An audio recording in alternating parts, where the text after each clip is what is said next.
Shalom. I am Rabbi Davidovich speaking to you on behalf of the webyeshiva.org, speaking to you from Efrat, Israel. As we approach Rosh Hashanah,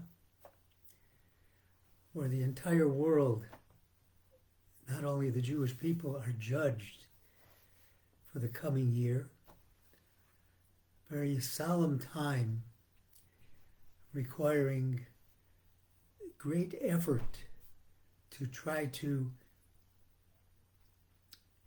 accomplish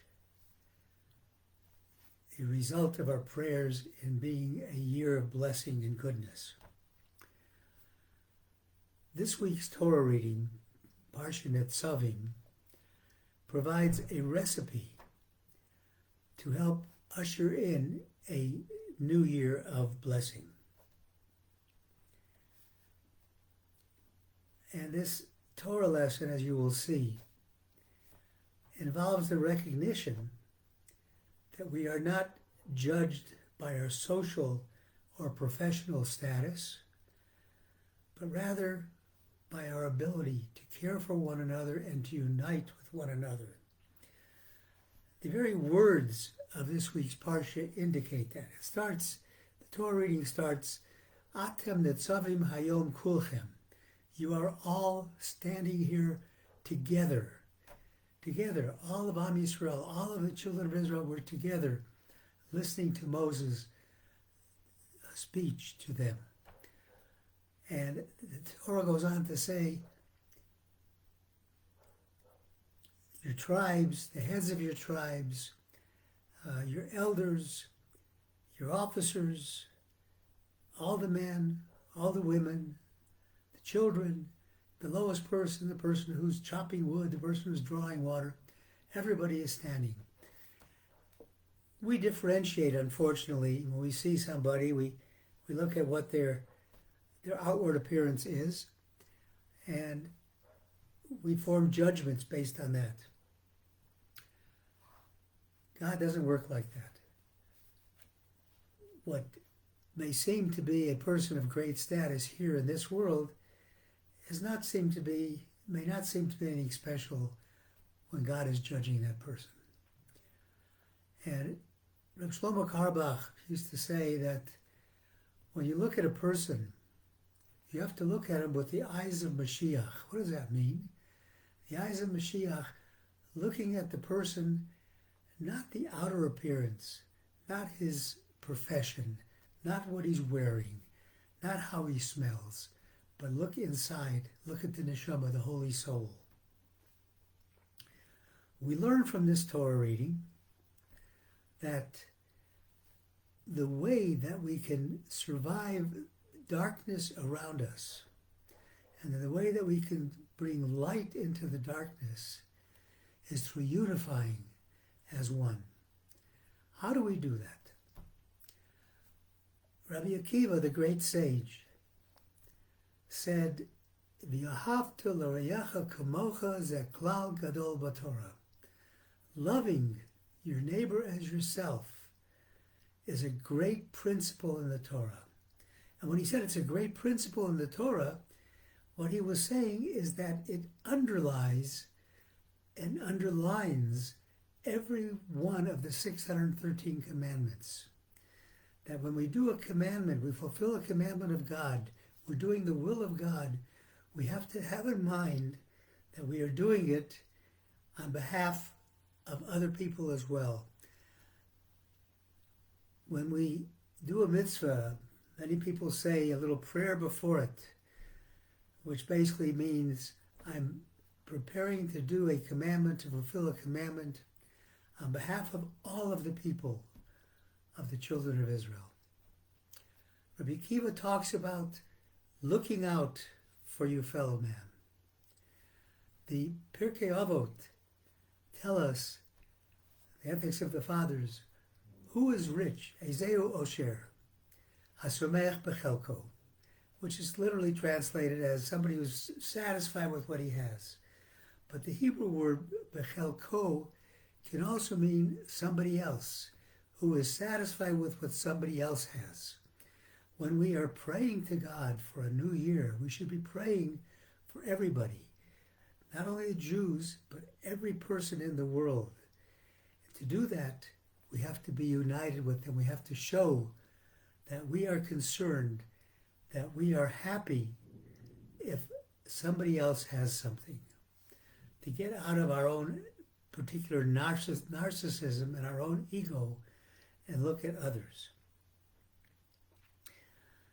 There's an interesting story told that demonstrates this. We know that on Rosh Hashanah, we blow the shofar, the ram's horn. It's a great commandment. It symbolizes the faith in God that the Jewish people had and have. It symbolizes the faith of Avraham Avinu, our father Abraham, who was willing to follow God's will and even bring his son up for a sacrifice, which of course was never the intent of God to sacrifice Yitzchak, but only to bring him up. But he thought it was different. And of course, when you read the story, you see that Avraham was not able to lift up the knife. He had to push against his innate closeness to God to try to get beyond that and pick up the knife. He wasn't able to do so. They tell a story of a Hasidic Rabbi, Rabbi Yeshayu of Kerestir. And it's a time of blowing the shofar. And many people, before they blow the shofar, they say a number of different passages from the Holy Zohar. Different passages to get you in the mood for blowing the shofar. And it seemed that every time before the blowing of the shofar, this Rebbe would disappear into his study. And one of his Hasidim went looking for him. And they found he was in his study, and what was he doing? He was cutting up cake to serve the congregants after the long service. He was concerned with their well-being. And it teaches us that if you just sound the shofar, if you just mouth the prayers, if you just pray without doing something to make others feel good, it would be an incomplete mitzvah. We are taught that when the Jewish people are as a whole, are united, we are not judged individually, and there can be no punishment. When we approached Mount Sinai to receive the Torah tells us that we camped there. Vayichan sham neged ahor. We camped next to the mountain, and the word Vayichan in Hebrew is singular. We had several million people camped there, and yet it refers to them as one. They camped as one. And Rashi says, is quoting the Gemara, Ki ish echad b'lev echad. They were as one person with one heart. Our job on Rosh Hashanah and every single day of the year is to unite with not only our fellow Jews, but our fellow human beings, recognizing that every single person on this earth has a holy soul. Sometimes that soul is covered with mud, and we have to really look deep and pry away the mud, but understand that that holiness is there. And therefore, when we are praying, we should not be praying only for ourselves, but pray for Klal Yisrael, all the people of Israel, and all of the world for a good and blessed year. That is the recipe. The recipe is to look out for your fellow human being, to look out for your fellow man. V'yahavta l'reacha kamocha, as Rabbi Akiva said, love your neighbor as yourself. That is a general principle of the Torah. Thank you for listening on behalf of the webyeshiva.org. I wish everybody, first of all, a wonderful Shabbat, and I wish everybody a ksiva tova, a happy and healthy year, a year where we are all written down, all of humanity and all of the Jewish people included in that, as deserving of God's blessings, deserving of seeing the light in everything that happens to us.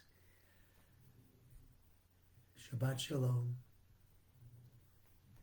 Ksivach Simatova.